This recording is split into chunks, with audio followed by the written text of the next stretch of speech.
Hi, this is Lisa Jorgensen. Here is my audience of one today. Flowers are universally and historically loved. The tradition of gifting flowers is attributed to ancient Greeks, who would often bring floral arrangements to their temples. The lotus flower had special significance to ancient Egyptians, who found symbolism in its form and perfume. During the Victorian era, people assigned unique meanings to their flowers as a means of expression. According to ABC Flora, a leader in international flower delivery, flowers became so important in the Victorian culture that even the royal gardens gave certain flowers a place of honor. Perhaps you have heard of the phenomenon that occurred in Holland in the 1600s.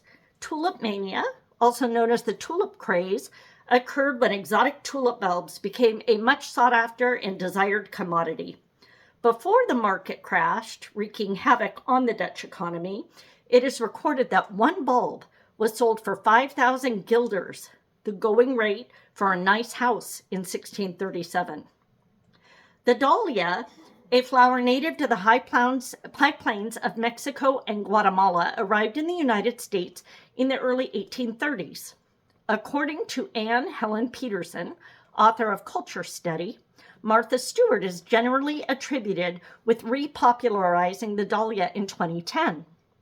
Others credit Aaron Benzakein of Floret Farms for sparking the current wave of dahlia craze. After working for 30 years in the hospitality industry, I chose to retire in 2019 and return to school. I began growing dahlias in 2020, just as COVID lockdowns were initiated. To add to this already confusing and difficult time, our family suffered a great loss. The garden took on even greater meaning for me at that time. It became my place of refuge, and dahlias became my passion. This is my 5th year growing dahlias. I currently have 130 dahlia plants. I started with 15. I am a member of the Puget Sound Dahlia Association, and I participate in several online dahlia groups. In my opinion, dahlias are the perfect flower. They're a great addition to any garden. Not only do they come in a stunning variety of shapes, sizes, and colors, but they bloom continuously from July until first frost. Meanwhile, each plant multiplies over the growing season, creating new tubers. What's not to love? According to the New York Times bestseller, Discovering Dahlias, there are 8 different sizes of dahlias, ranging from the smallest, called a pom-pom, to the largest, called a giant or dinner plate variety. Unfortunately, I don't have one of those to show you today.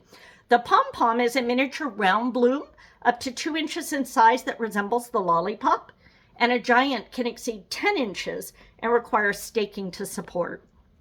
In addition to a wide variety of sizes, dahlias are also grouped into 20 different forms, each unique, and they have different petal forms, different lengths. Some, like the collarette, have an open center, and others do not.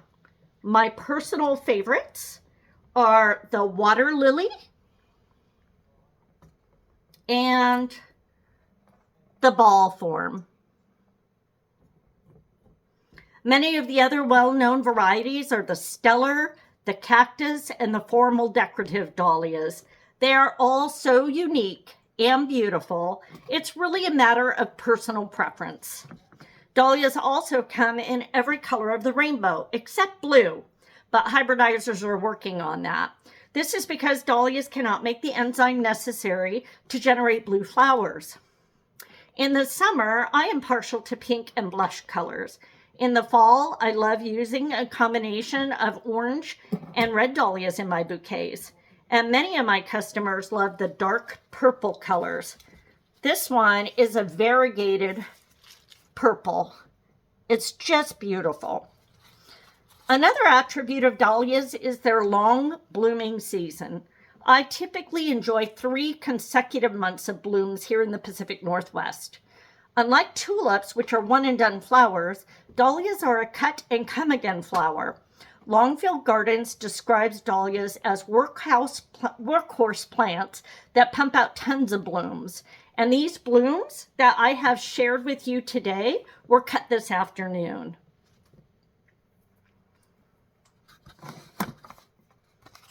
So in addition to the different sizes, shapes, and colors and the long blooming season, which comes to an end at first frost, the magic doesn't end. During the growing season, the dahlias are multiplying underneath the soil. Erin Benzakein of Floret Farm said one of the most rewarding parts of growing dahlias is digging up and dividing the clumps of tubers every autumn. Even after so many years of growing, I'm still amazed that a single tuber I planted in the spring can produce 3 to 10 tubers just half a year later. Few flowers give you a greater return than dahlias. Here in the Pacific Northwest, we have milder weather and can overwinter our dahlias. I tend to dig and divide in the spring because the eyes on the plant are easier to see, so I know if I have a viable tuber or not. While this is a messy and onerous task, I agree with Erin that it is remarkably rewarding. The extra tubers can be used to increase my stock, share with others, trade for newer varieties, or can be monetized to transform my hobby into something productive. And my objective is always to make ends meet every year. So to break even is my objective. According to Ann Helen, small farmers usually charge anywhere from $8 for one tuber, all the way up to $45 for a very rare tuber, also known as a unicorn in the dahlia world, which means that it is a hard to find variety or a new variety. In a recent online auction hosted by Terra Nova Farms in North Carolina, a single unicorn was sold for a bid of $1,850. Perhaps not the price of a house, but still pretty remarkable for one tuber. I encourage anyone interested in growing a cut flower garden to give dahlias a try. They are a great addition to any garden, and they are the focal flower of my personal garden. As we have discussed, there are numerous benefits to growing dahlias.